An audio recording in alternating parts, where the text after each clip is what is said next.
Lockerless is not nearly as bad as it seems, as you'll find out by the end of this video. In this 25 tips video, we'll cover the best possible loadouts for this challenge, crucial strategies to use, pro tips for finding safe spots, how to get through the infamously hardest part of this challenge, the Ridge, and much more. Despite being luck-based, you can turn this into a skill-based challenge if you know how to approach it. Ready to find out? Let's get started.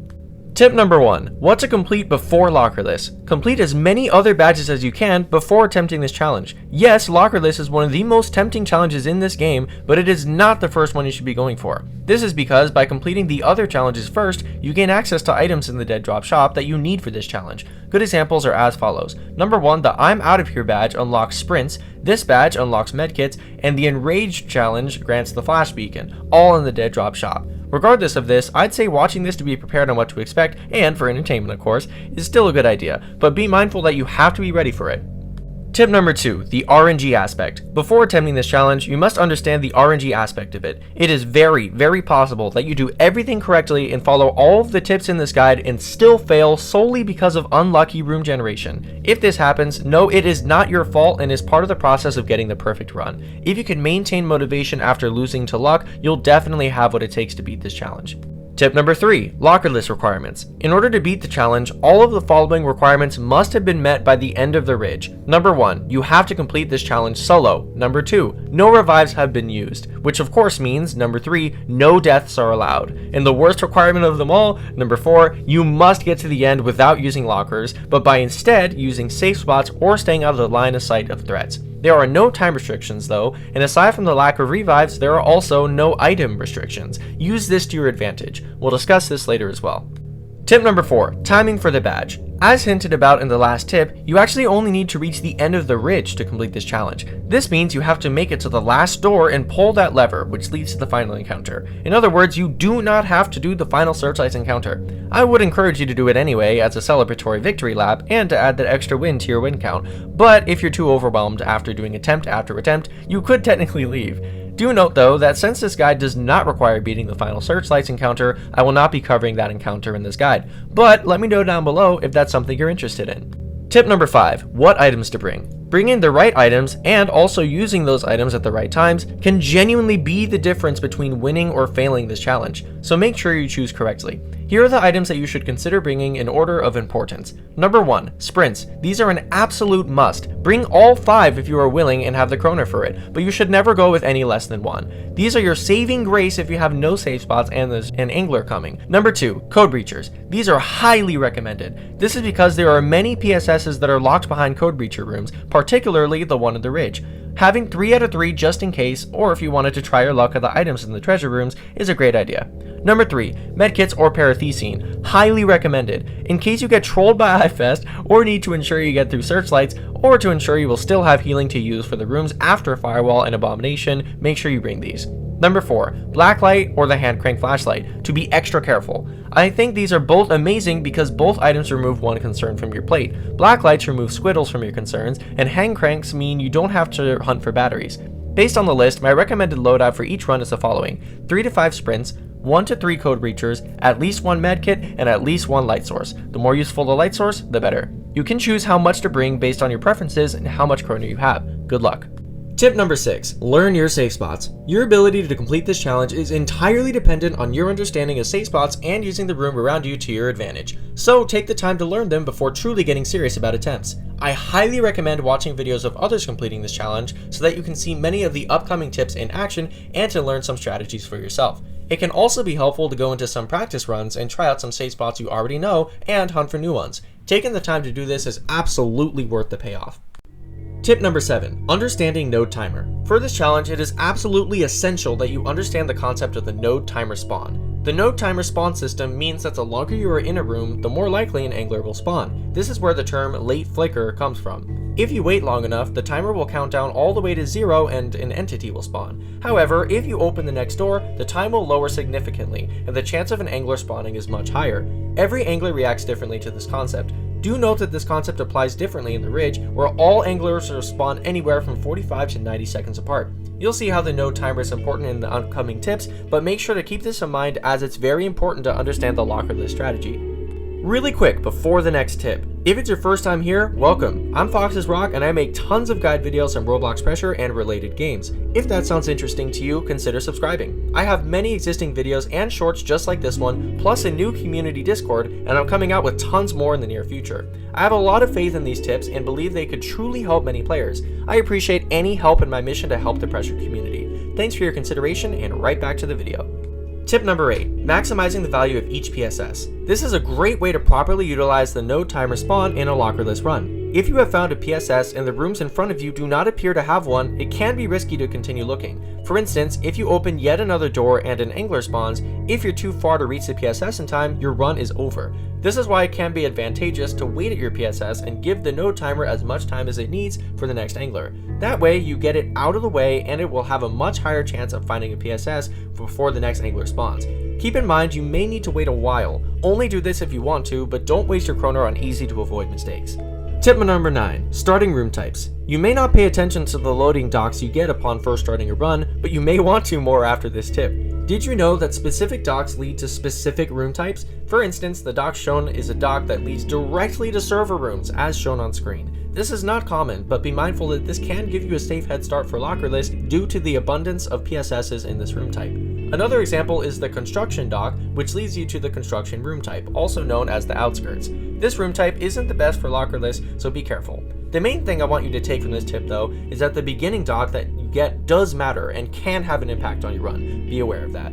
Tip number 10, monster spawning times. This is an important tip so that you know what to expect. Anglers can spawn as early as door 5 depending on your luck, and Pandy can spawn as early as door 19. Watch for the angler warning message to know when exactly you need to retreat to any safe spots you found. As for Pandy, always be wary of him and keep an ear out for his audio cue. It's good practice to pretend he's a threat even before door 19, but don't get so caught up in your Lockerless concerns that you forget to check for fake doors or wall dwellers. Lockerless is a lot to manage, but the more you practice, the better you'll get. Use the time before anglers and Pandy spawn to prepare and scout for safe places. Tip number 11, utilizing Chainsmoker. Though Chainsmoker is slow and can often be a nuisance, he's actually one of the best anglers you can get for Lockerless. This is because due to his speed, you can actually follow behind him. The green smoke trail behind him shows you where the correct path to go is, and as long as Chainsmoker is still active, no other anglers can spawn. Chainsmoker will also create dark rooms when passing through them, and anglers cannot spawn in dark rooms either. If you'd like, you can also use a sprint to keep up with Chainsmoker, as it will put you at basically his exact speed. Although this will cost you one of your very useful sprints, it can be helpful if you are low on proper safe spots. I would recommend using it as you might end up with a lot of attempts that have unused sprints depending on how much you've bought. The extra boost from following Chainsmoker is absolutely worth it depending on your attempt. Up to you, but don't let Chain pass without using him to your advantage in some way.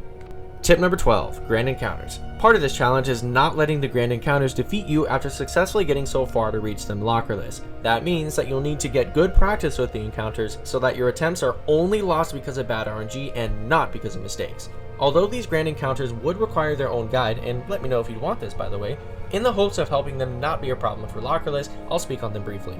For the Searchlights encounter, which as of the Worth the Wait update you are guaranteed to see in every attempt at least once, you actually are allowed a lot more room for mistakes now that they do not insta-kill you. You do need a considerable amount of health to tank a hit though, so be sure to bring healing for this purpose. But of course, the goal is to save your healing, so I highly recommend either practicing going fast safely or taking your time to guarantee saving your healing. For Firewall, even if it may not feel like it, you do have room for at least one mistake so long as you immediately get back on track after falling off. This can also include if you accidentally crouch late or something, but this is more costly. Focus on practicing the correct path and don't try and go faster than necessary, as this can lead to falling off if you try to skip certain parts unnecessarily. And for Abomination, if you need to practice maneuvering through the obstacles, turn on Chase Assist to practice for a run or two. It slows you and Abomination down. Prioritize dodging the landmines as they are an insta-kill. The fans are not an insta-kill and only take off some of your health. Need more tips than just these? I go into more depth about these Grand Encounters in my 25 tips video for Roblox Pressure. Check it out if you need more. Tip number 13, front anglers. Front anglers are another angler type that can be used as a tool to your success during Lockerless. Here's everything you should know about front anglers. If you are currently in a room and a front angler spawns, you'll be able to tell due to hearing the angler attacking sound close to the next door you need to open. This also means that if you open the next door, even if the front angler isn't rushing through yet, you will instantly die, so don't do this. Instead, find a place to hide as normal. An important thing to note about front anglers is that they make the next room a dark room, in other words, the one that they spawned in. Use this to your advantage if a front angler spawns, it can be especially useful. Tip number 14, PSS versus SS. It's very important to understand the difference between these two kinds of safe spots and at what times you should be hunting for which. Here's an example which can help you visualize this. Let's say you're an expendable at door 30 and Pandemonium just spawned. You successfully safe spot him, and now you need to worry about finding future safe spots. In the vast majority of the runs you're in, Pandy spawns once during door 0. Bro, I can't take it seriously, bro. Pandy spawns once during doors 0 through 100 and Pandy spawns once during doors 0 through 100 and only once during the Ridge. Pandy only spawns once during doors 0 through 100 and only once during the Ridge. This means if you already got Pandy, you should no longer be looking for PSSs and instead focus your attention on finding SSs specifically. Of course, it's good practice to still use Pandemonium safe spots, but if faced with no other option, your priority should be using an SS after getting Pandy. Another note, all Pandy safe spots are safe spots from all the other anglers as well. But not all safe spots for anglers are also safe spots for Pandemonium. I hope that makes sense. This is an important distinction which will cost you attempts and a proner if you mess it up. This is why I encourage learning safe spots prior to starting attempts. But it's true that sometimes you do need to attempt it yourself to gain experience. Just bear these distinctions in mind for now. Tip number 15, 50-50 room types. A major strategy to not using lockers is staying out of the line of sight of anglers. In 50-50 room types specifically, this becomes tricky. 50-50 room types are any rooms which have two acceptable paths to the next door. It's hard to predict which path the angler is going to use, so be careful using these rooms for safe spots. You should only be using these rooms as safety if you find a PSS which guards you regardless of which path an angler takes and regardless of which entity it is. Tip number 16. Approach to the Ridge. The Ridge is, by far, your biggest barrier to completing this challenge. It may be a small amount of doors, but due to the massive difficulty spike, it could take just as long, if not longer, than the time it takes to get there. The Ridge has 0 life flickers, and basically every single threat in the game is thrown at you at the same time. It's the scariest part of the attempt, which is why this tip and the remaining tips will all be focused on how to get through the Ridge. The main thing I want you to know about this is it's completely okay to take your time in the Ridge. Do not rush it, and do not let the buildup of finally getting their Lockerless get to your head and result in you making a costly mistake. Tip number 17, all possible threats. As mentioned, the Ridge is where everything in the game is thrown at you to test your skills. Here's everything you will have to deal with while fighting for your life in Lockerless. Every single angler type, wall dwellers, infestation, squiddles, speakers which can detonate your PTG, fake doors, Pandemonium, void masses, which of course are irrelevant for Lockerless, candle bearers, and if you're unlucky, even A60 and other miscellaneous threats. Your primary goal is to remove as many of these threats off your plate as possible. Void masses are automatically eliminated as this is Lockerless. Squiddles can be eliminated through the blacklight and Splorglight if you're lucky enough to encounter it.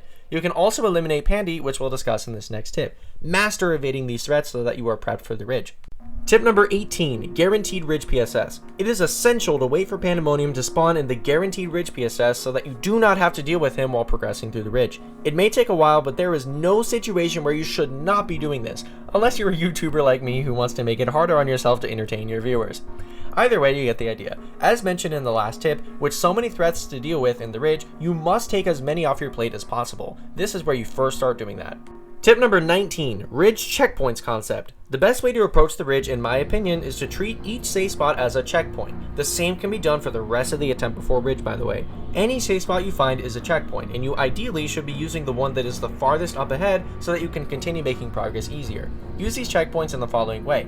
Given that the node timer is a lot shorter in Ridge specifically, you have a limited time to check for other safe spots in future rooms. But as soon as an angler passes, go ahead and check, but don't take long. If you find a safe spot, immediately use it. If this is not possible, book it back to your checkpoint. Wait for the next angler and try again. It's essential to not go too far ahead so that it's impossible to get back in time. And if you end up having no close safe spot in a future room, this is the time to use sprints, either to get back to a checkpoint if you took too long, or to rush up ahead and look for a safe spot fast. And additionally, you have to be careful doing this if you get an angler like Blitz or a front angler. Front anglers prevent you from searching the next rooms for safe spots and can trap you, while Blitz gives extremely little heads ups and can easily trip you while looking for safe spots. so it's important to be wary while searching and book it back to your nearest checkpoint if it doesn't work out. This is honestly, in my opinion, the easiest thing to mess up in all of Lockerless and may cost you a large portion of your attempts.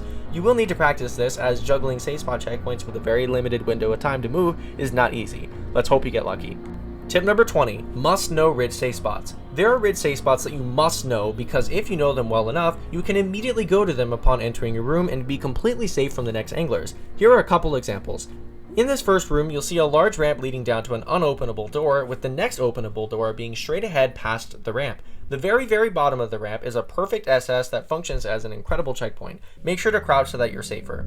Another example is this ridge room with the long expanse where you walk over the rock to get to the next door, which is lit by standing lamps. There are actually two sides to this room, both of which are not only SSs but also PSSs. I use these in my own Lockerless victory actually. And for one more example, if you ever come across this ramp which leads to a code breacher door, this is an amazing PSS. No anglers can reach down here, and this safe spot also is essentially an Easter egg. So you can speculate the details of the Easter egg, take a quick breather, and be safe from anglers all at the same time. Nice. There are many more examples, but these are the 3 of my favorites to look out for. Tip number 21, how to find Ridge safe spots. Although the previous ones are obvious and easy to use, not all safe spots are obvious. This is where I'll say again that it's absolutely essential to use your surroundings to your advantage. A room may not seem like it can be used safely, but if you play your cards right, they can be goated checkpoints. For instance, there are many rooms with shelves that you can hide beside, and will block you from an angler's line of sight. There may also be easy to use side rooms you can utilize as safe spots. You can even hide behind certain storage containers and be completely safe from anglers. And sometimes you don't even need to hide. If you're far enough away from the angler's node path, you're fine. Before writing off a room as unusable, make sure to check for these possibilities first. Tip number 22, sprints for the Ridge. As mentioned before, Ridge is the time where the majority of your sprints should hopefully be saved for. They can generally be the difference between winning and losing, especially if you use them correctly. I would recommend trying to save at least 2 to 3 for Ridge minimum. Something you should know about sprints is that you can jump and slide while using them. Jumping can help you evade things and get on certain obstacles in a way you couldn't before, and sliding maintains your speed, which can be very helpful. Don't forget this, as it can help you quickly check rooms for possible safe spots. Tip number 23, radios. It is not impossible that you may find a PSS, for instance a side room, which is within the range of a radio. However, that does not mean those rooms cannot be used. Be sure to choose a spot within the room which is absolutely not within the range of your PDG being detonated. There are times where using a room like this, though risky, can genuinely save your run. In other instances though, there may be speakers with range that basically cover the entire room, which can make them hard to check for safe spots. Only use these as safe spot rooms if absolutely necessary. Ideally, you rush straight past them and find a safe spot in the next room. Tip number 24, Keycard Strat. There is no better time to use Death Mode and the Keycard Chime than the Ridge. Faced with a keycard room and don't know where the keycard is, camp in a PSS or the closest SS to a keycard door and wait until you know the exact direction of a keycard due to the sound and Death Mode indicator so that you can grab it and immediately go back to the checkpoint you found. You can also use Seb's scanner, but saving your kroner is better. No hate on Sebastian though. Either way, doing this is a million times better than actually taking the time to look for the keycard while the node timer ticks down. It's not worth looking, just wait for the time and hide in your nearest checkpoint. Good luck with this.